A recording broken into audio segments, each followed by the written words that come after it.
What if my ex wasn't abusive but was just severely avoidant and had a poor communication style?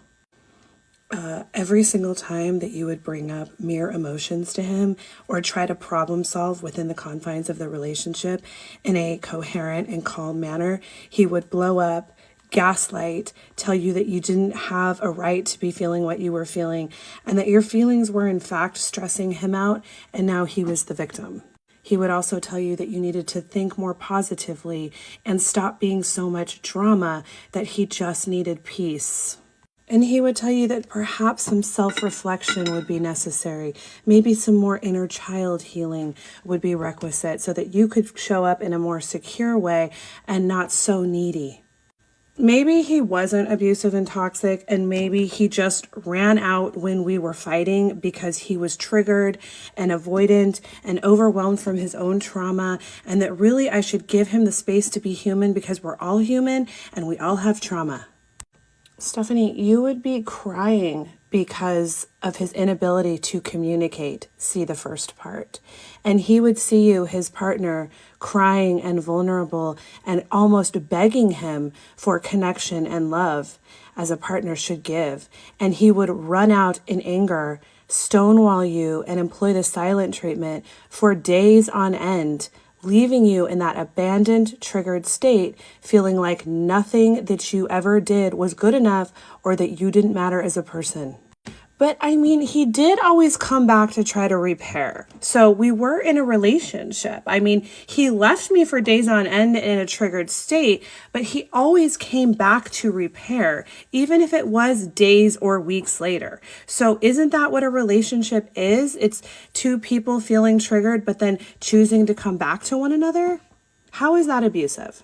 Stephanie, when he did come back, he took almost no accountability for his behavior, and that showed in the fact that the actions never changed going forward, even though he did say he gave some minimal verbiage around the fact that he wanted to change or that he had self-awareness, but his actions never changed. So it doesn't really matter what he said because the actions never aligned. He never actually tried to heal for you and show up better the next time. Meanwhile, you were doing all of that. You were expressing to him what you learned from his abandonment, how you learned that you need to give yourself that love, that you need to soothe yourself, that you have a lot of inner child wounds that his abandonment activated. And so you should work on healing those things. And he would take that all in stride and encourage you as to what a great job you were doing healing. But there was no healing on his part. In fact, you were the only one healing so that you could show up smaller and smaller and demand less of him each time in the relationship. I mean, surely he wasn't cheating on me or being unfaithful just because women from out of the blue would comment on his social media that I didn't know, and he would banter back and forth with them every time he would post, or he would have long inappropriate conversations with his ex, or that he was in contact with all of his exes and oftentimes they would flirt with him online. Surely he wasn't actually cheating. He was just being a flirty, friendly guy. Stephanie, the fact that your gut told you every single time that something was amiss, and when you heard him actually having the conversations with his ex over the phone, you realized that something was off and there was a little bit too much comfort and relatability in an ex that he supposedly couldn't stand and was the bane of his existence, yet his conversations with her were extremely codependent, boundaryless, and made you feel unsafe and threw you off. That in and of itself should tell you all you need to know, that he was not being faithful. May not have been a physical unfaithfulness, but there was a definite emotional unfaithfulness. And that is not okay in a relationship where someone is supposed to foster safety. And especially after you brought it up multiple times to him that you felt unsafe and that it wasn't appropriate, his behavior never changed. I mean, the relationship was volatile on both ends. I was volatile. We broke up many times. That should tell me everything I need to know, that I was just as toxic as him, that it was a toxic relationship. We both bear equal brunt in the level of toxicity that was present in the relationship. It wasn't all on him and his abuse. I need to take some accountability.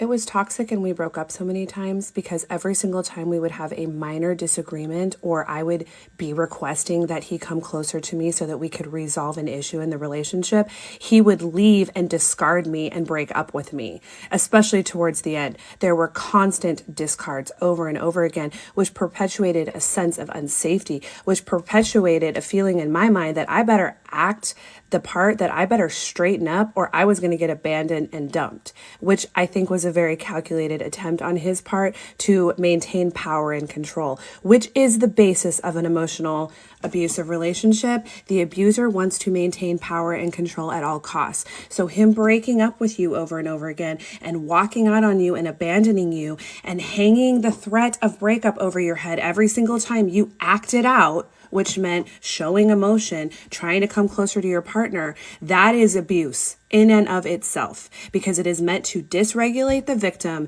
and maintain power and control over them so that they stay quiet, stop triggering you, and become easy for your extraction of the supply that they're giving you.